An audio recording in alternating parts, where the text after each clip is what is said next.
I should have listened to the old man at the train station.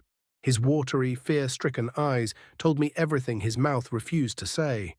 He only shook his head when I mentioned the name of the town, muttering something in his native tongue that I couldn't understand. When I pressed him for directions, he simply turned away, crossing himself as if warding off a terrible omen. I took it as superstition. I wish I hadn't. The town wasn't on any official map, but I had read about it in an obscure travel forum, an isolated village tucked deep in the Carpathian Mountains. The few who had visited spoke of its untouched beauty, of stone houses that had stood for centuries, of an inn that served the best mulled wine in all of Europe, but the details were sparse, no exact coordinates, no marked roads, just a name, Ravensburg. I found a taxi driver willing to take me as close as possible. He was silent for most of the ride, his eyes flicking toward me through the rearview mirror as if waiting for me to change my mind. When we reached the last stretch of paved road, he refused to go further. "You walk from here," he said in thickly accented English. "No car. Only foot. Go back if smart." I laughed it off, shouldered my backpack, and started on foot down the dirt path into the trees. The sun was beginning to set behind the jagged peaks, casting long skeletal shadows over the path. The wind whispered through the trees, and for a brief moment I thought I heard voices in it, whispered syllables too faint to decipher.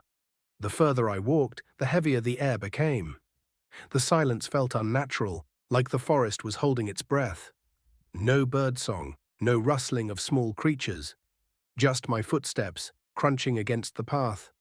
Then I saw the sign. It was old, its wooden frame worn and weathered by time, but the carved letters were still visible. RAVNSBURG. Some of the letters were missing, clawed away as if by some great beast. The remaining ones were covered in deep, gouging scratches. They looked too deliberate to be mere decay. By the time I arrived at the town's edge, the sun had dipped below the horizon, leaving the sky painted in streaks of blood red and purple. The first thing I noticed was the silence. Even in small, forgotten places, there is always some sign of life. A distant voice, the bark of a dog, the hum of insects. But here, nothing. The buildings loomed in the twilight, darkened silhouettes of old-world architecture. The cobblestone streets twisted unnaturally, leading off in strange directions, as though the town had been built without rhyme or reason. The houses had small, shuttered windows, all closed tight, as if to keep something out. As I wandered further in, a strange sensation prickled at my spine.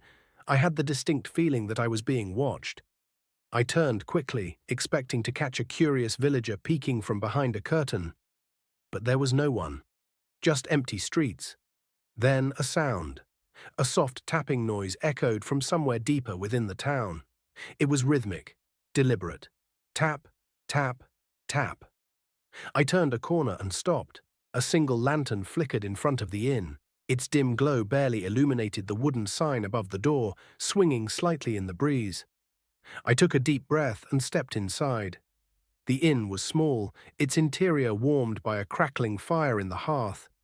A few wooden tables were scattered around, their chairs empty. Behind the bar, an old woman stood, her wrinkled face expressionless as she wiped down a glass. She barely acknowledged me as I approached, setting my bag down. "Room for the night?" I asked. She nodded once, pulling a key from beneath the counter. "Upstairs, last room on the right." Her voice was low, almost a whisper, as if she were afraid to speak too loudly. I thanked her, paid in advance, and took the key. As I climbed the stairs, the wooden steps creaked beneath my weight. The hallway was narrow, dimly lit by a single candle at the far end. Shadows flickered across the walls. I found my room and stepped inside. It was modest but clean. A small bed, a wooden desk, a single window with heavy curtains drawn tightly shut. I dropped my bag, sighing in relief. Then I noticed something odd. The closet door was open, just a crack. And from within the darkness, I swear, I saw something shift. The first night in the town felt wrong. The air was thick, dense with an unshakable stillness, as if the very atmosphere had weight. No crickets chirped, no dogs barked. The silence was unnatural, pressing against my ears like an unseen force. I had checked into a small aging inn earlier that evening, the kind of place that smelled of dust and time. The innkeeper, an elderly woman with deep lines etched into her face, had handed me a key with a single warning. Lock your door before nightfall. Do not open it for anyone. At first, I thought she was just being overly cautious, a local superstition perhaps, but there was something in her eyes, an urgency, a quiet fear, that made me uneasy. As I settled into my room, I peered out the window. The town was empty. Deserted streets stretched into the darkness, shrouded in a rolling fog that moved like living tendrils. The buildings, old and crumbling, seemed to lean inward, as if whispering secrets to each other. Then, at exactly midnight, I heard it. A whisper. It started faint, almost like a trick of the wind, but as I pressed my ear to the door, it became clearer. "Let us in." The voice was thin, almost childlike, but distorted, like it was coming through a broken radio. My heart pounded. I backed away, staring at the door as the whispering continued, growing more insistent. "We know you're in there. Let us in." I clenched my fists, forcing myself to stay silent. Then the doorknob started to turn, slowly, deliberately. The old metal rattled against the wood, as if something on the other side was testing it. I stumbled backward, grabbing the nearest object, a brass lamp, as if it could somehow protect me. The rattling stopped. The whispering faded. For a moment, all was still. Then, just as I began to breathe again, a sharp knock echoed through the room. Knock, knock, knock. I didn't move. The air in the room seemed to grow colder, and then, beneath the door, something slid through. A piece of paper, old and yellowed. My hands trembled as I picked it up. There was only one sentence written on it, in scratchy, almost frantic handwriting: "The town doesn't want you here." I stared at the paper in my trembling hands, my breath coming in short gasps. The words, scrawled in jagged, uneven handwriting, burned into my mind. "The town doesn't want you here." A deep, primal fear crept over me. Every rational part of my brain screamed that this was some elaborate joke, a cruel prank played by the locals to spook outsiders. But deep inside, I knew better. I reached for my phone, my fingers fumbling as I tapped the screen. No signal, not even a single bar. I turned on the flashlight, my only source of comfort in the thickening darkness, and backed away from the door. Then I heard it again. Whispers. Not from the hallway this time, but from outside my window. I spun around, the flashlight beam slicing through the room as I approached the glass. The window faced the street below, where fog curled in thick tendrils around the cobblestone road. At first I saw nothing but the swirling mist. Then movement, shadows shifting within the fog. Silhouettes, barely visible, lurking just beyond the streetlight's reach. My stomach twisted as I counted them. 3. No. 4. They stood perfectly still, their forms distorted by the fog, just standing there, watching. I swallowed hard. Maybe they were townsfolk. Maybe they were just as scared as I was. But as I strained my eyes to make out their features, a sinking feeling settled in my gut. They had no faces, just dark, empty voids where eyes and mouths should have been. I stumbled backward, nearly knocking over a chair in my rush to distance myself from the window. My heart pounded as I tried to make sense of what I was seeing. Then, as if responding to my fear, the figures moved. Not walking, gliding. Their featureless faces turned toward me in eerie unison, and one of them raised a hand, pointing directly at my window. My blood turned to ice. Then they began to whisper again. A chorus of hushed voices filled the room, pressing against my ears like a tide of invisible hands. The words made no sense, a jumble of syllables and sounds that shouldn't belong together. But through the noise, one phrase emerged, clear, deliberate, and spoken directly into my mind. "You should not have come." I clamped my hands over my ears, my breath ragged. This wasn't real. It couldn't be real. I squeezed my eyes shut, willing the figures to disappear, to let me wake up from this nightmare. Silence. I hesitated, then slowly peeled my hands away from my ears. The whispers had stopped. The room was still again. Cautiously, I forced myself to glance at the window. The figures were gone. The street below was empty. Had I imagined it? My body was shaking, exhaustion creeping in from the weight of my fear. I checked the door again. It was still locked. The note still lay on the floor where I had dropped it. I needed sleep.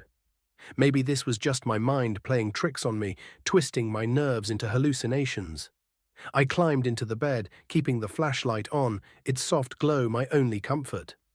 I told myself I would leave at first light, abandon this town and never look back. But as I closed my eyes, I failed to notice something. A single handprint on the outside of my window, pressed against the glass, smudged, elongated, and far too large to be human. I woke to the sound of something moving outside my door. It wasn't the soft whispering from before. This was different, heavier. Slow, deliberate footsteps creaked against the old wooden floorboards just outside my room. I lay frozen beneath the blankets, barely breathing. My phone was still on the nightstand, useless with no signal. The only light came from the flashlight, casting eerie shadows against the walls. The footsteps stopped directly outside my door. I clenched my jaw, gripping the edges of the blanket like a lifeline. The silence that followed was unbearable, stretching on for what felt like an eternity. Then the doorknob began to turn. Slowly, methodically, a soft click echoed in the silence, and my stomach dropped. I had locked the door, I was sure of it, yet the knob kept turning as if the lock was no longer there. I shot up in bed, my pulse hammering against my ribs. I had to do something, anything, but I couldn't move. It was as if something was holding me in place, an unseen weight pressing against my limbs. Then the door creaked open. Just an inch. A sliver of darkness peered into the room. I could see nothing beyond the gap. No hand, no face, just a void of inky blackness. I gripped my flashlight and shined it toward the door, and that's when I saw it. A hand, long, spindly fingers curling around the doorframe. The skin was greyish, leathery, and stretched too tightly over the bones, the knuckles bulging unnaturally. The fingernails were jagged, cracked, and far too long. The moment the light hit it, the fingers jerked back, disappearing into the darkness. The door slammed shut so violently that the walls trembled. I gasped, my breath ragged and uneven. For several seconds I just sat there, gripping the flashlight so tightly my fingers ached. My body was drenched in cold sweat. Then, from the hallway, a scratching sound, fingernails dragging against the wood, slow, deep, deliberate. I clenched my jaw, forcing myself to breathe through the paralyzing terror. The scratching traveled, moving along the outside of my room, starting at the door, then shifting toward the walls. It was circling me, toying with me. Then, in the silence, a voice spoke from the other side of the door. "You shouldn't be here." I couldn't take it anymore. I lunged for my bag, yanking the zipper open with shaking hands. I needed something, anything that could protect me. A knife, a makeshift weapon, anything sharp. That's when I saw it. Tucked beneath my clothes was another note. I hadn't put it there. The paper was crumpled, yellowed like the first one. My hands trembled as I unfolded it, my breath catching in my throat. "Do not run. Do not leave your room. It will follow." My blood ran cold. The scratching stopped. The air in the room seemed to thicken, growing heavier, pressing against my chest. I listened, straining my ears for any sound. Nothing. The hallway was silent again. I slowly backed toward the bed, gripping the flashlight like a weapon.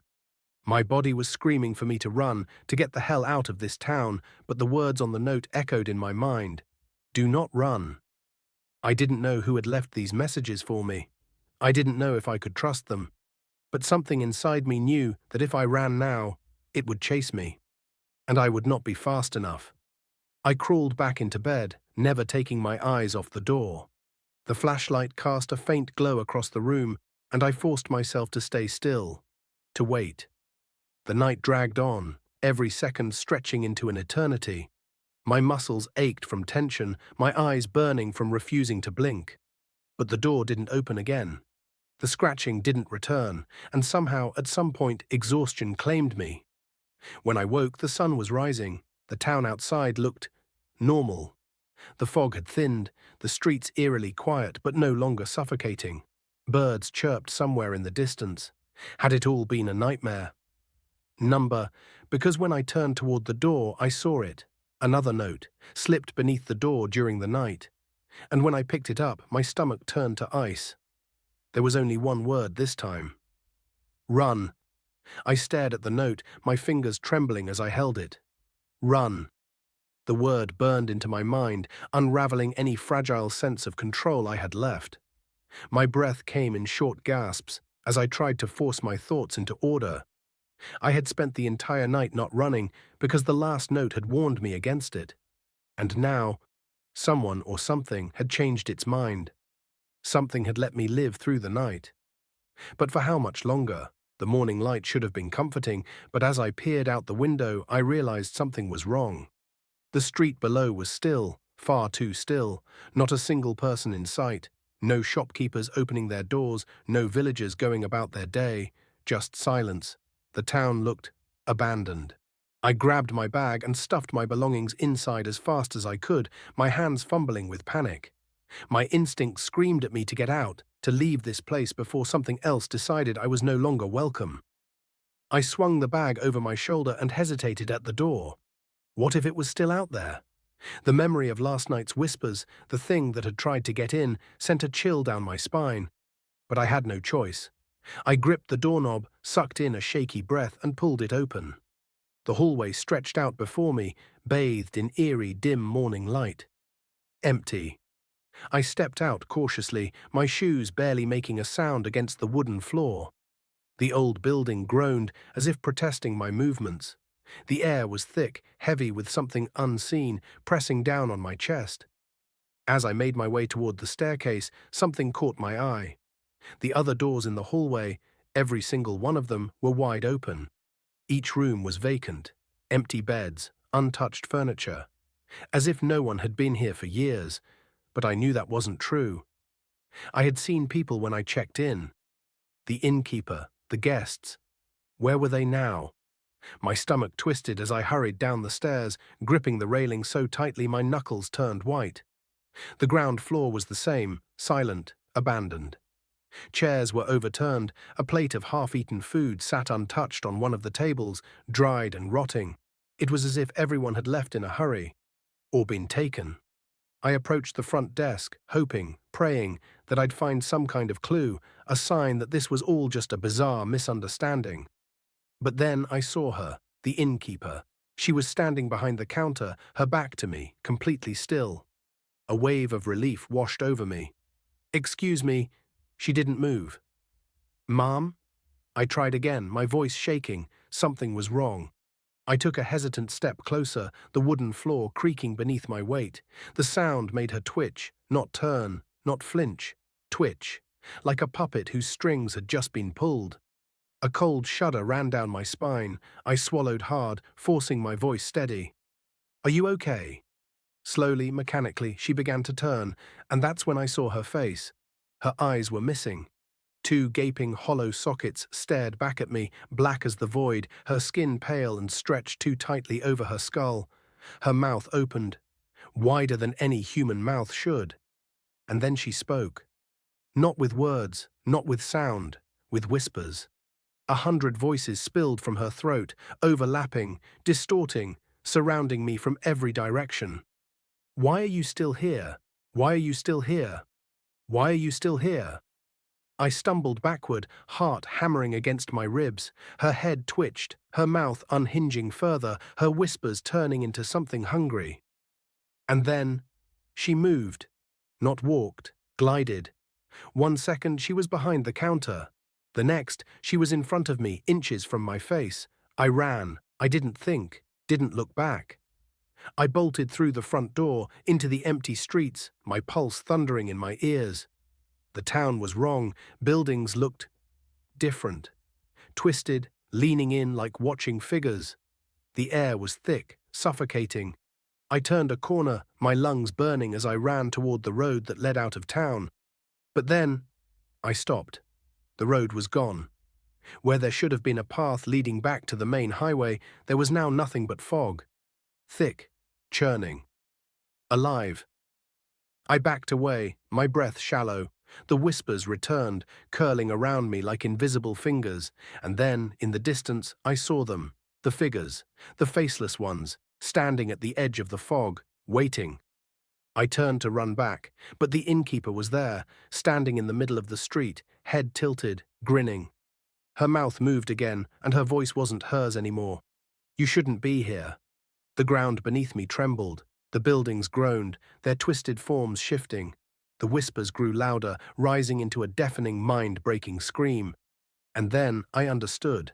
I had waited too long. I hadn't run when I was told to. And now, the town wasn't going to let me go. The whispers filled my head, suffocating me with their dissonant, overlapping voices. The town felt alive, watching, shifting, closing in around me. I spun on my heel, my breath ragged, my body trembling. The faceless figures stood at the edge of the swirling fog, unmoving, their elongated forms barely distinguishable from the mist. And the innkeeper, if she was even human anymore, still grinned at me, her eyeless sockets leaking something dark and viscous. Her body was wrong, her limbs too stiff, like a corpse being held up by invisible strings. I had to run. I took off down the street, my feet slamming against the cobblestones. The buildings seemed to bend inward, their windows like hollow, gaping mouths. The sky was darkening, even though the sun had just risen. As I ran, the air around me thickened, as if the very fabric of reality was collapsing. The road ahead twisted in impossible angles, turns that shouldn't exist, alleyways that hadn't been there before. I wasn't running toward escape, I was running deeper into the town's grasp. Somewhere behind me, the innkeeper let out a sound, a low guttural croak that shouldn't have come from a human throat.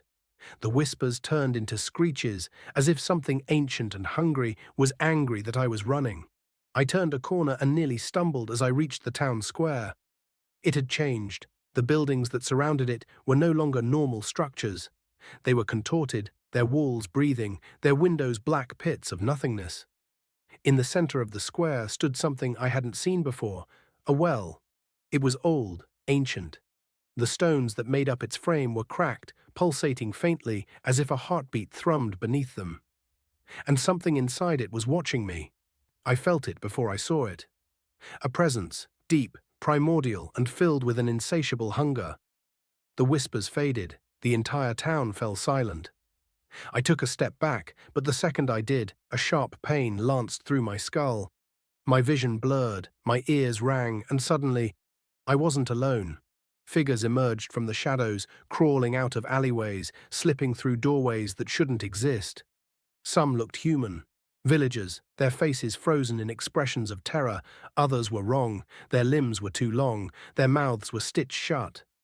Their skin slid and shifted as if something was trying to escape from beneath it. They encircled the square, watching, waiting.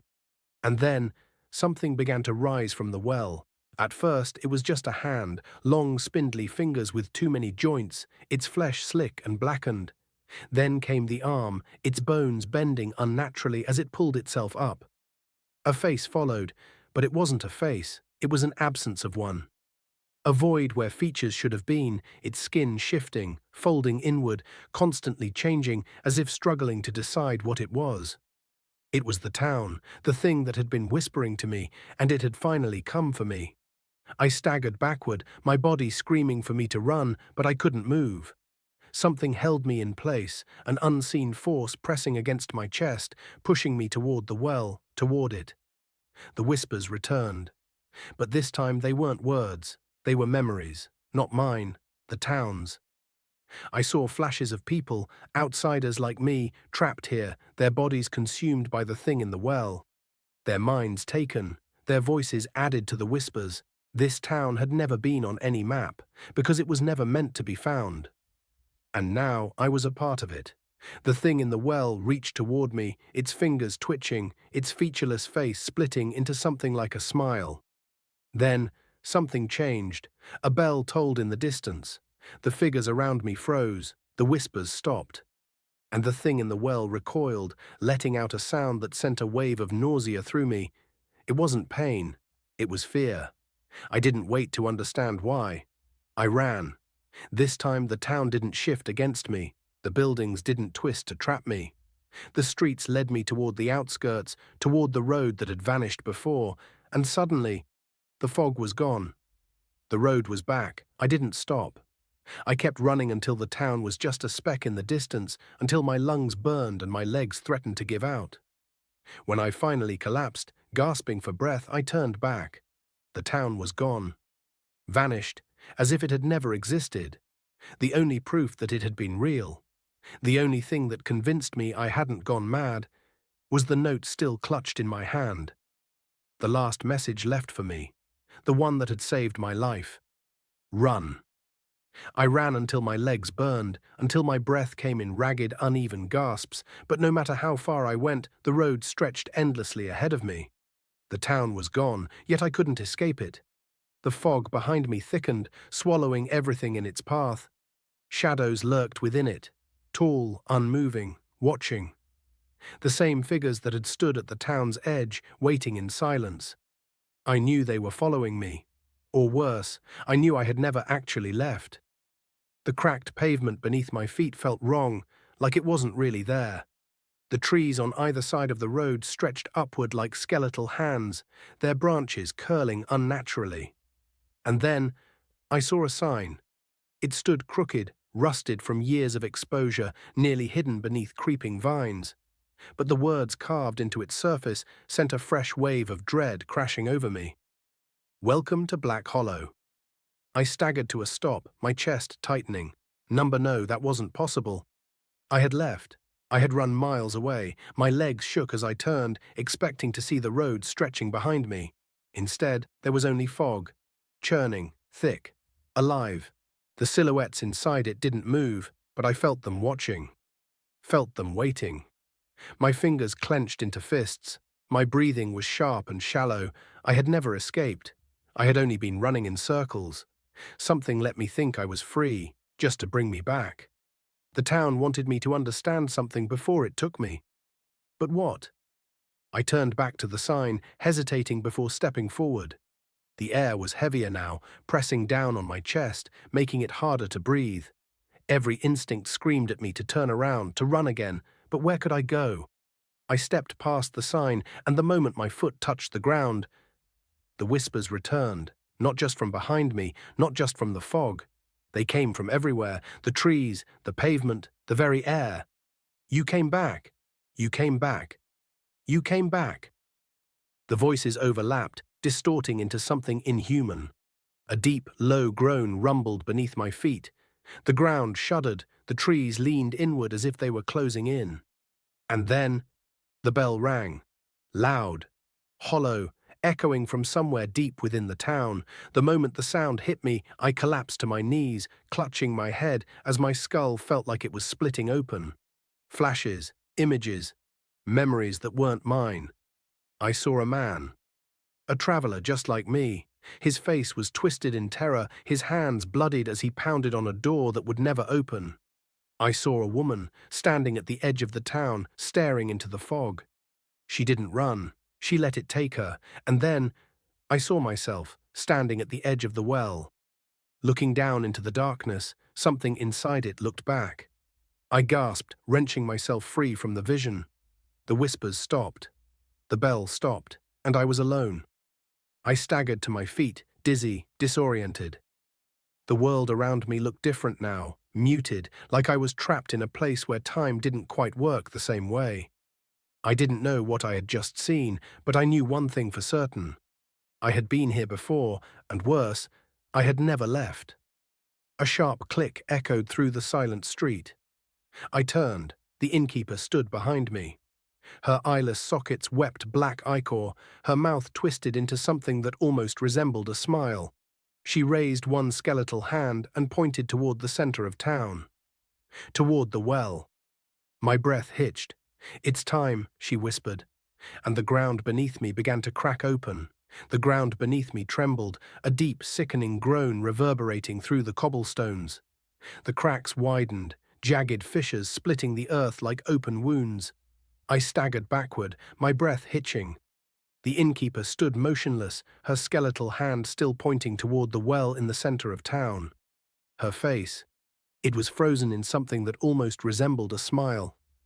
The shadows around me thickened, buildings twisted, their shapes warping as if reality itself was collapsing inward. The air pulsed with a heavy, suffocating presence. Something beneath the town was awakening. The whispers returned. It's time. The well. Come home. I turned to run, but my body refused to move. My limbs felt like they were submerged in thick, invisible tar, my breath sharp and uneven. I wasn't in control anymore. I was being pulled forward. The town square stretched before me like a nightmare I couldn't wake from.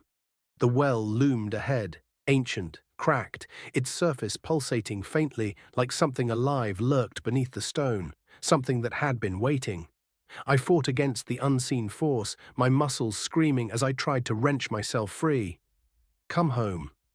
The voices slithered into my ears, sinking into my skull.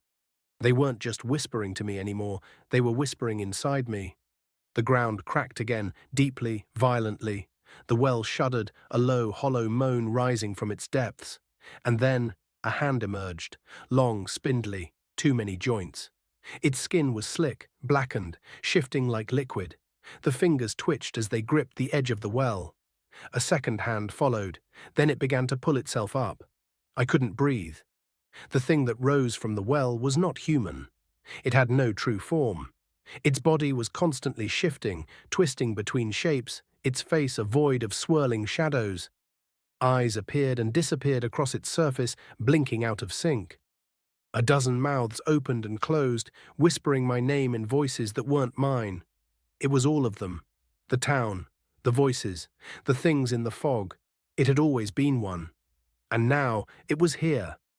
I tried to scream, but the sound died in my throat. The thing's arms stretched forward, impossibly long, its fingers reaching for me. I wanted to run. But the town wouldn't let me. It never let anyone go. The innkeeper took a step closer. You were always meant to stay, she whispered. The thing in the well lurched forward, and the ground beneath me collapsed. I fell. Darkness swallowed me whole. I don't know how long I was falling. There was no light, no sound, just an endless crushing void, and then I hit the ground. My body slammed into something wet and pulsing, the impact rattling through my bones. A sharp, rotten stench filled my nostrils, thick and unbearable. I gasped for breath, pushing myself up with trembling hands. I wasn't on solid ground, I was lying on flesh. The walls around me were alive, veined, pulsating, slick with something warm and wet. A deep, rhythmic thudding echoed through the air. A heartbeat. I was inside something living, something ancient, something that had been waiting for me. The whispers returned, louder now, deafening. They weren't just in my head anymore, they were coming from the walls, from everywhere. I staggered to my feet, my breath coming in short, ragged gasps. I had to get out. I had to find a way out. I turned and saw them, the others, dozens of them, men, women, some dressed in modern clothing, others in tattered garments from centuries past. They were fused to the walls. Their faces were frozen in silent screams, their hands outstretched, their bodies half submerged in the living flesh. Their eyes pleaded with me, desperate, hollow. They had all tried to leave the town, and the town had kept them. A sudden movement made my stomach twist. One of the trapped figures, a woman with empty, bloodshot eyes, slowly turned her head toward me.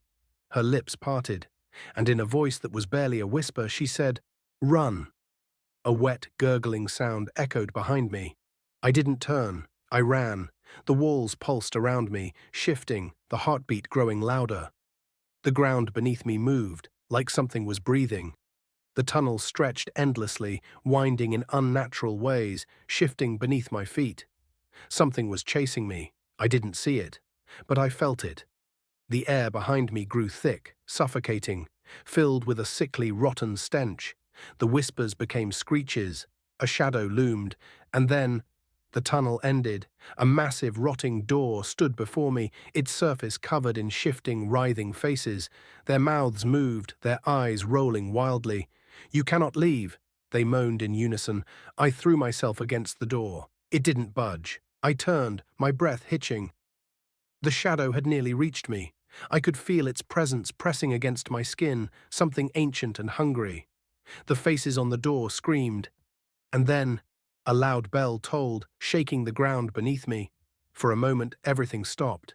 The whispers ceased, the shadow recoiled, and the door swung open.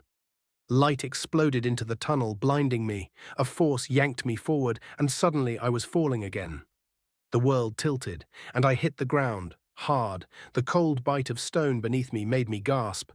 I blinked rapidly, my vision adjusting to the sudden change. I was no longer in the tunnels. I was back. Back in the town square. The well stood before me, silent. The fog was gone. The innkeeper was gone. And the town was dead silent. I staggered to my feet, my head pounding. The air felt different now, thin, almost brittle, like the town itself was weaker. And then I saw it. A path, the road leading out of town, clear, open.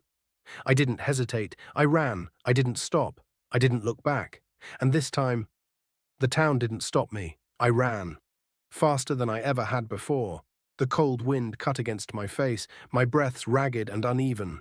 My body ached, my legs screamed in protest, but I didn't stop. I couldn't. Because for the first time since stepping into this town, I had a way out.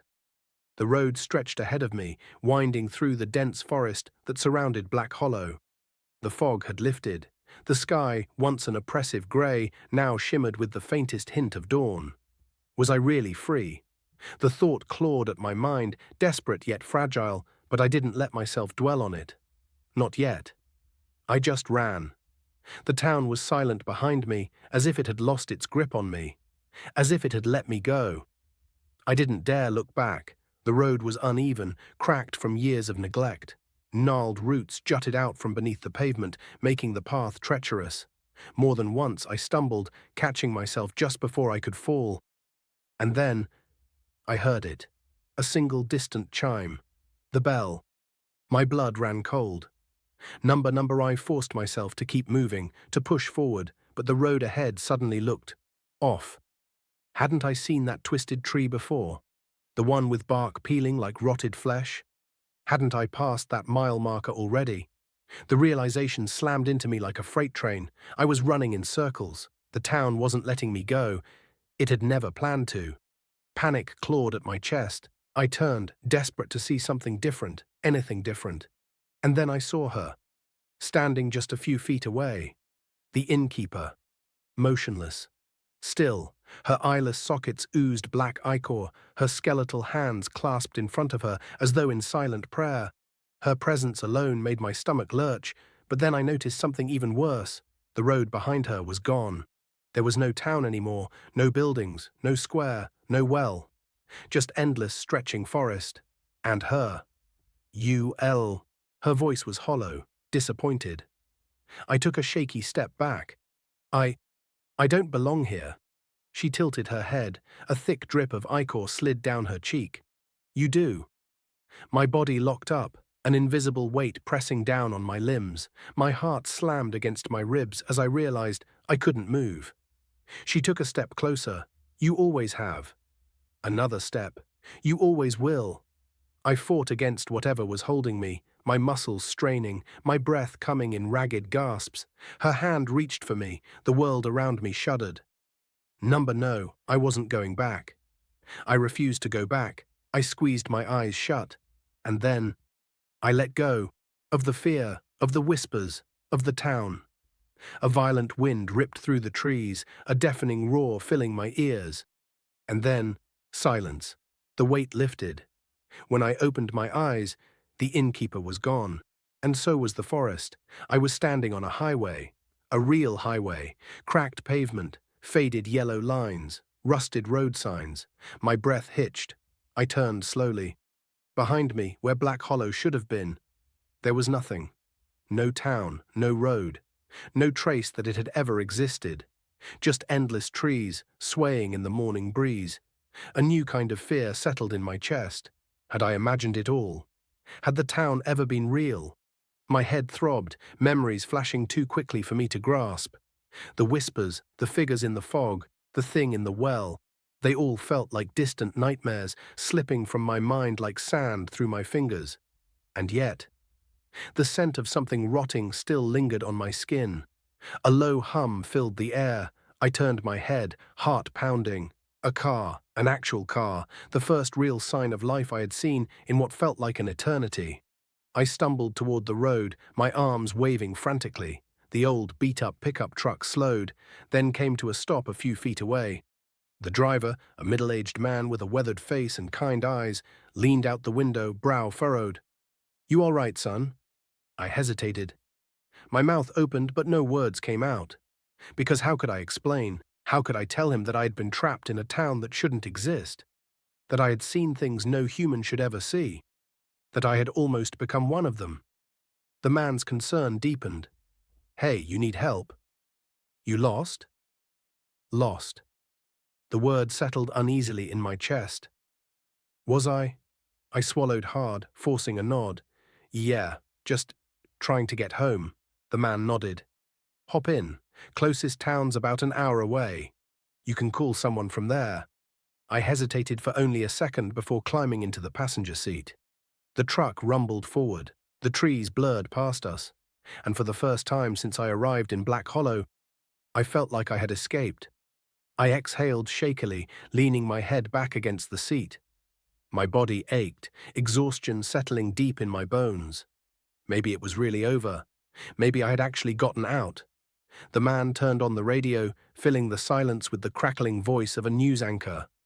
I barely listened, until I heard two words: Black Hollow. My entire body stiffened. The man didn't notice. He just nodded toward the radio, adjusting the volume. "Damn shame," he muttered. "Heard about that place growing up. My granddad used to talk about it. Said people who went looking for it never came back." My breath caught in my throat. The radio crackled again. The legend of Black Hollow remains one of Europe's most mysterious tales. Despite numerous searches, no town by that name has ever been found. My stomach dropped. The man chuckled. "Guess it was just a story after all." I didn't respond. I couldn't. Because in the reflection of the truck's side mirror, I saw her, standing on the side of the road, the innkeeper, watching me and smiling. I couldn't breathe. She was there, standing by the roadside. The innkeeper. The woman who shouldn't exist outside of that cursed town. But there she was, her skeletal figure draped in shadow, her empty sockets still watching me, still smiling. I turned sharply in my seat, heart hammering against my ribs. But the roadside was empty. Nothing. No woman. No sign of her ever being there. The driver must have noticed the way my body stiffened because he gave me a sideways glance. "You okay, son?" I swallowed hard, my throat dry as sandpaper. Yeah, I forced out. But I wasn't. Not at all. The man nodded, eyes flicking back to the road. "Figure you've been through a lot," he said. "Look like you've seen a ghost." If only he knew. The truck rumbled on, the tires humming against the cracked pavement. Outside, the trees blurred into a mix of grey and green, stretching endlessly in every direction. I shifted uncomfortably, still shaken, still uncertain. Had I really seen her? Or was my mind still caught in Black Hollow's grip? I let out a slow, shaky breath, trying to convince myself that it was over, that I was safe, that I had really escaped, and for a while I almost believed it. Almost. We reached the next town an hour later. It was a quiet little place, real at least. No twisting roads, no fog-drenched streets, no impossible whispers curling around my ears. Just an old gas station, a few scattered houses, and a diner with flickering neon lights. The driver pulled into the gas station parking lot and turned toward me. "Best place to stop and rest," he said. "Diners open all night, and they got a phone inside if you need to call someone." I nodded, still feeling off balance, still unsure of what was real anymore. The man watched me for a long moment, concern flickering in his weathered features. "You sure you're okay?" I hesitated. What could I even say? That I had been trapped in a town that no longer existed? That I had seen things that defied logic, heard voices that didn't belong to the living? That I wasn't even sure if I was really free? I forced a weak smile. "Yeah, just tired." The man didn't look convinced, but he gave a slow nod. "All right. You take care now." I muttered a quiet thank you before stepping out of the truck. The cold air hit me immediately, making my skin prickle. The truck's engine growled as the driver pulled away, his headlights vanishing down the long, empty road. And just like that, I was alone again. The diner was small, the kind of place that looked like it hadn't changed in 50 years. Red vinyl booths, a flickering neon open sign, a waitress behind the counter, chewing gum and flipping through a faded magazine. I stepped inside, the bell above the door giving a small, tinny chime. The place was nearly empty, except for an old man sipping coffee in the corner. The waitress barely looked up as I slid into a booth near the back. A cup of coffee appeared in front of me a few moments later, steaming and black. "You look like hell," the waitress said bluntly, popping her gum. "Feel like it too," I muttered. She snorted. "Been on the road long?" "You could say that." She nodded as if she understood, then went back to the counter, leaving me alone with my thoughts. I stared into the coffee, my hands trembling slightly. Was it over? Had I really made it out? Or was this just another trick? I wanted to believe I had escaped, but something felt wrong, like I was being watched. A cold shiver ran down my spine. Slowly I looked up. The diner's windows were large, stretching across the entire front wall. Outside, the parking lot was empty except for a few old cars. And yet, my breath caught in my throat.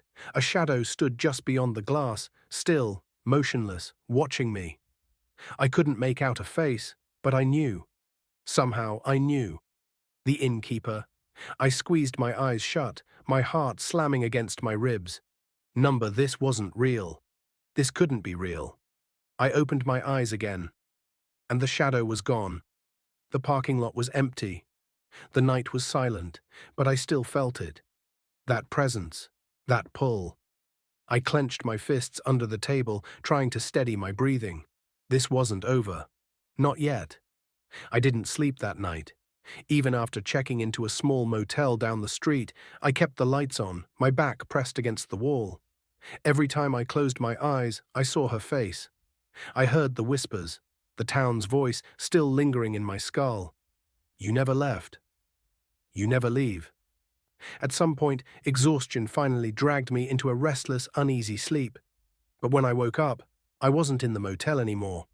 I was standing in the middle of the road. The highway stretched on in both directions, completely deserted. The motel was gone, the diner was gone, and in the distance, barely visible through the dim light of dawn, the town stood waiting for me, Black Hollow, exactly where I had left it.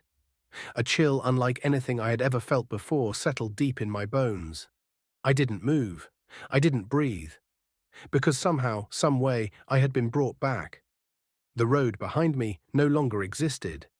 I turned slowly, my pulse a frantic, erratic drumbeat. And there, standing inches away, her face frozen in that awful, knowing smile, was the innkeeper. She reached out, her fingers brushing my skin, cold, wet, like something that had been buried too long. "You never left," she whispered. And this time, I knew she was right. I tried to scream. Nothing came out. The innkeeper's hand was still on my skin. Cold, damp, like something dredged from the bottom of a lake. Her fingers curled, tightening just slightly. Not enough to hurt, just enough to hold me in place. "You never left," she whispered again, her breath like rotting wood. I wanted to run, I wanted to fight, but I couldn't move. The town loomed ahead, impossibly close now. Its streets stretched into the distance, twisting into paths that should not exist. The inn stood at the center, its windows dark and watching. I was back. I had never really left. The realization sank into my bones. I gasped as the innkeeper's grip tightened. And then, I was falling. The world shifted around me, twisting like a broken reflection. The road vanished, swallowed by darkness. The sky above turned a deep, suffocating black. And then, I was somewhere else. No fog-drenched streets, no impossible whispers curling around my ears. Just an old gas station, a few scattered houses, and a diner with flickering neon lights. The driver pulled into the gas station parking lot and turned toward me. "Best place to stop and rest," he said. "Diners open all night, and they got a phone inside if you need to call someone." I nodded, still feeling off balance, still unsure of what was real anymore.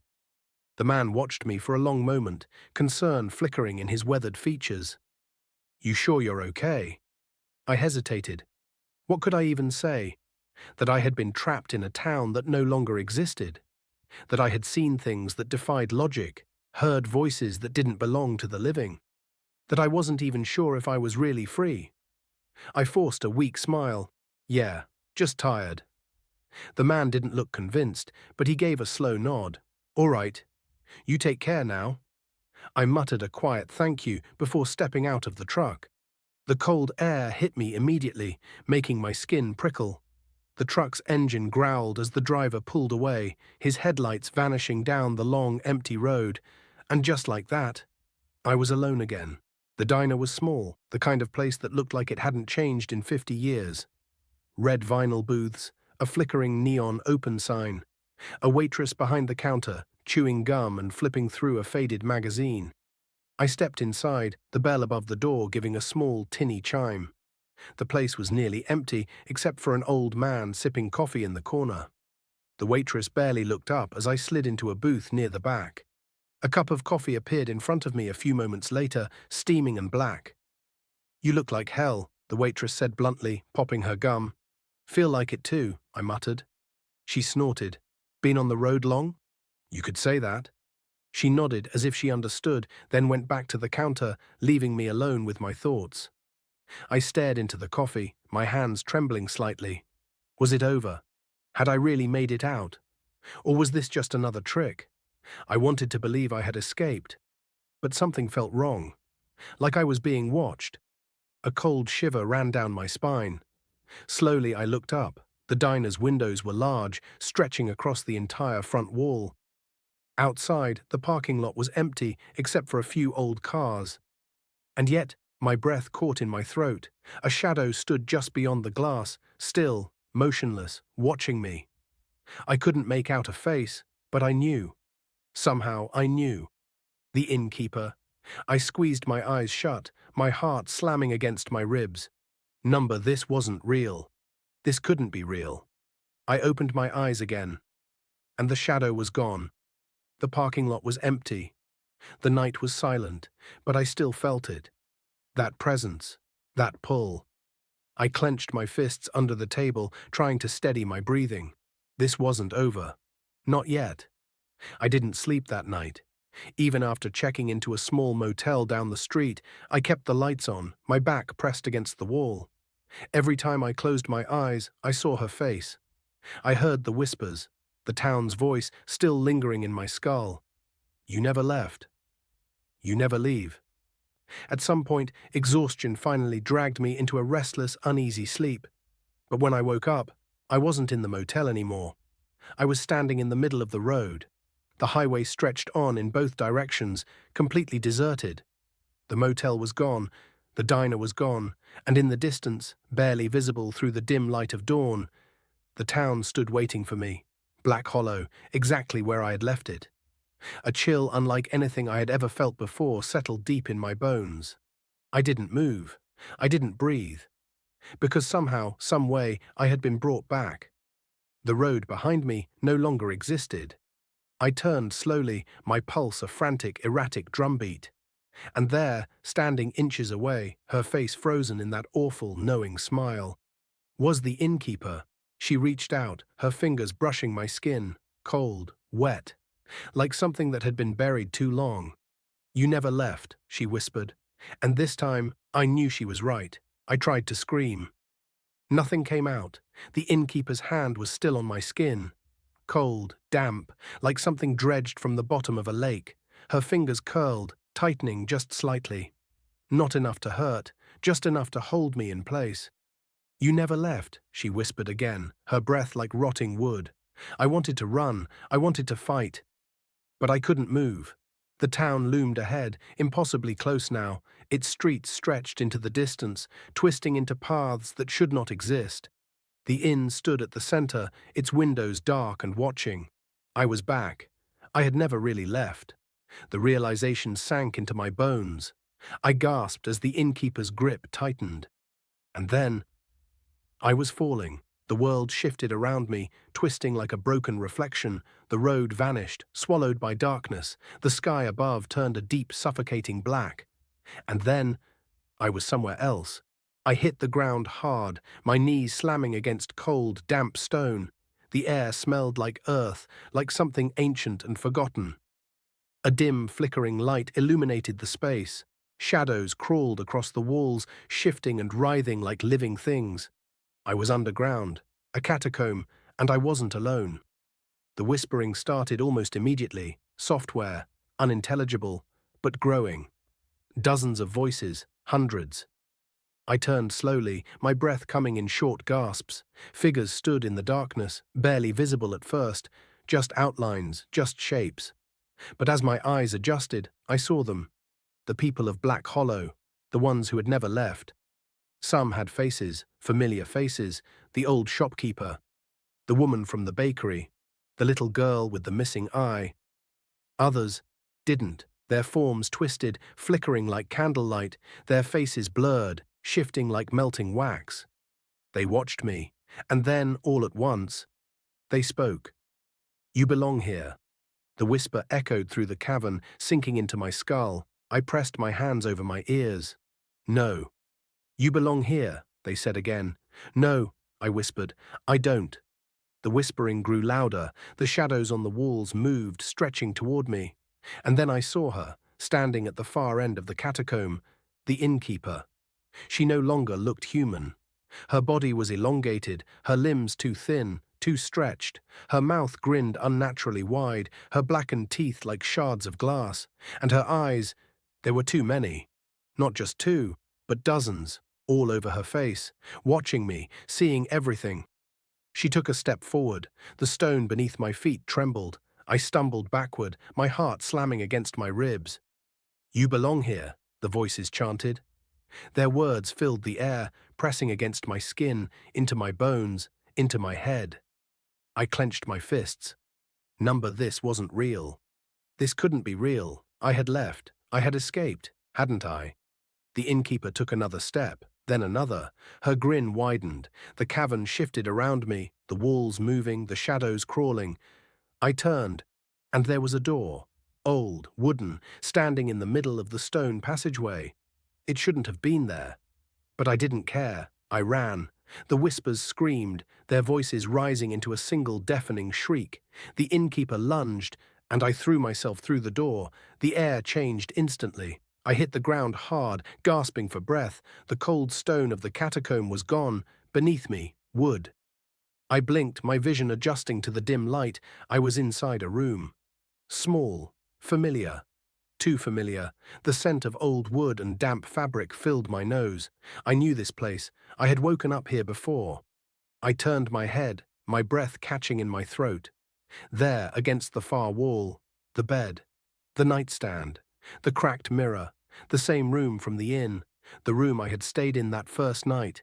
My stomach lurched. Number Y had left. I had left. A slow creaking sound filled the silence. The closet door, it was open. My chest tightened as I stared into the yawning darkness within. Something moved inside, a shape, a figure, a whisper. "You never left." The door slammed shut, the walls shuddered, the inn was alive, and I was still inside it. The closet door slammed shut, but I knew. Something was still inside. I pressed myself against the wall, my breath coming in shallow gasps. This wasn't real. It couldn't be real. I had left Black Hollow. I had escaped, hadn't I? A slow creak echoed through the room. The floorboards groaned under unseen weight. I swallowed hard. My eyes darted to the window, but outside there was nothing. Just blackness. Not the night. Not fog. Just an endless, suffocating void stretching beyond the glass. The world outside didn't exist anymore. I was trapped. Still here. Still inside the inn. The walls breathed. A soft, familiar whisper curled through the air. "You never left." My pulse pounded in my ears. I had to get out. I grabbed the doorknob and froze.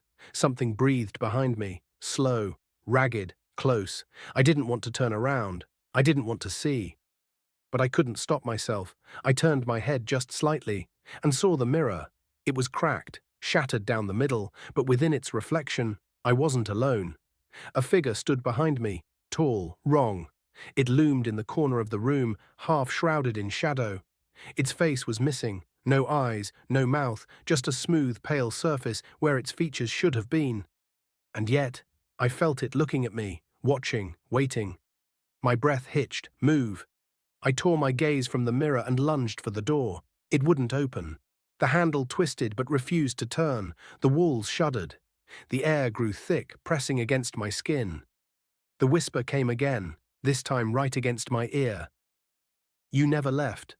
The closet door burst open. Darkness spilled out, curling like fingers, reaching, grasping for me. I threw my weight against the door, slamming my shoulder into it. It gave way. I stumbled forward and fell into darkness. I landed hard, but it wasn't. The girl took a step forward, tilting her head. "This is its home," she said softly, her eye locked onto mine. "And now it will be yours too." The ground pulled harder. I fought against it, twisting, struggling to break free. "No!" I grabbed at the stone walls, clawing at them. My nails ripped against the rough surface. The cavern shook. A long, wet exhale filled the air. Something was waking up. Something was coming. I turned my gaze upward and froze. High above me, embedded in the cavern's ceiling, a face, a massive, rotting face. Its skin was peeling, its mouth stretched wide, teeth jagged and blackened, its eyes, dozens of them, embedded into its flesh, and every single one was looking at me. The whispers turned to screams. The girl's smile widened. She lifted the book, her voice rising into a chant. I couldn't move. I couldn't breathe. And then, the innkeeper's voice, low, sharp. "Not yet." Everything stopped. The whispers, the chanting, even the shadows seemed to freeze. The girl's smile faltered. The innkeeper stepped forward, emerging from the darkness. Her black eyes locked onto me. "You don't belong here yet," she murmured. A sharp pain stabbed through my chest. I gasped, feeling my body being ripped backward. The cavern collapsed around me. The whispering turned to screeching. The girl's face twisted in fury. I was being pulled away. Back through the dark. Back through the void. Back. I woke up screaming. I was in my bed. The same small, cramped-in room. The mirror was cracked. The closet door was open just slightly. But I wasn't in the cavern. I wasn't in the flesh-covered pit. I was here, back in the inn, back where it had all begun. My breath came in short, ragged gasps. I lifted a shaking hand to my chest. I could still feel it. The heartbeat, the cavern, the thing in the dark watching me. But I wasn't there anymore. I was here. A whisper brushed against my ear. "Not yet." I turned slowly and froze. The innkeeper stood in the doorway, her black eyes locked onto mine. "You should rest," she murmured. "You'll need your strength." My body went cold. "Why?" I whispered. The innkeeper's lips curled into a smile. "Because the town doesn't let you go that easily." The door swung shut. The whispering returned, and I knew I was still trapped. I sat there, frozen, staring at the door where the innkeeper had just stood. The room was silent, but I could still hear the whispering. Software, constant, like breathing walls. I didn't dare move, not yet. Not until I was sure she was gone. A long moment passed, then another. Finally, I pushed the blanket off and stood. My legs trembled, my hands were cold. I needed to get out. Now I crossed the room as quietly as I could and reached for the doorknob. The wood felt warmer than it should have. I turned it slowly, and the door creaked open on its own. The hallway was empty, the inn was silent. Too silent, no flickering candlelight, no wind howling outside, just an endless, unnatural quiet. I stepped into the hallway, the floor groaned beneath me, something moved in the shadows. I didn't stop to look. I forced myself forward. One step, another. I reached the stairs and descended. Each creak felt too loud. The innkeeper was nowhere in sight. Good. I didn't want to see her again. I just needed to get out. I reached the front door and froze. Something was wrong. The door was there. I could see it, but my fingers wouldn't move, wouldn't reach for the handle. It was like my body refused to obey. I tried to force myself forward, but my legs locked in place. The whispering grew louder. I clenched my fists. No, I whispered. I was leaving. I had to. I forced my fingers to move, one by one. I reached for the handle, and the door vanished. I stumbled forward, nearly falling into the wall. The entrance was gone. In its place was just more hallway. I spun around. The inn had changed. The wooden walls stretched higher, impossibly tall. The paintings were warped, their figures shifting beneath the canvas. The whispers became voices. Why do you want to leave? Stay with us. It's already inside you. I backed away. A door on my right swung open violently. Beyond it, not a room, a forest. Black trees twisted upward, their branches curling like fingers. The ground was covered in fog, shifting like something was moving beneath it. And the girl stood at the entrance, her eye locked onto mine. You can't run, she whispered. I turned and bolted the other way. The hallway stretched, growing longer with each step. The walls pulsed, alive, the lights flickered. I could hear footsteps behind me. Fast, getting closer, I slammed into a door and pushed through. I was outside, at least I thought I was. The street looked the same, the cobblestone road, the dim glow of the streetlights. The air was cold and wet, clinging to my skin. For a moment I thought I had escaped. Then I saw the innkeeper. She stood at the other end of the road, still, watching. And then she smiled. The streetlights flickered. I turned my head slightly. The buildings weren't the same. They had shifted, twisted. Their windows were dark holes, stretching like open mouths. The streets looped back into themselves. No exits, no way out. I took a step backward. The innkeeper's voice drifted toward me. You never left, she said. I clenched my teeth. Yes, I did, I whispered. She shook her head. You never really leave Black Hollow. A wind howled through the town, carrying a chorus of whispers. Shapes moved in the darkness, figures, dozens of them, crawling from the alleyways, emerging from the black doorways. Some were faceless, others had too many eyes. All of them were watching me, waiting. I turned to run, and the girl was standing right in front of me. I gasped, stumbling back. Her one remaining eye gleamed in the dim light. She reached out and pressed the book into my hands. The whispers screamed. I felt something crawl beneath my skin. A cold realization sank into my bones. I knew what this was. I understood. The book was never about summoning something. It was about passing it on. The town didn't just take people, it needed them to replace others. I had taken the book.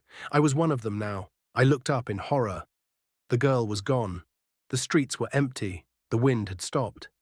The inn stood behind me, its doors wide open, waiting for someone else to arrive, a traveler, a visitor, just like me. And when they did, I would be the one waiting for them, the one welcoming them in. Because in Black Hollow, no one ever truly leaves. The Silent Scream, the channel of interesting horror stories. If you are new on this channel, then don't forget to subscribe The Silent Screams and never miss to press the bell icon.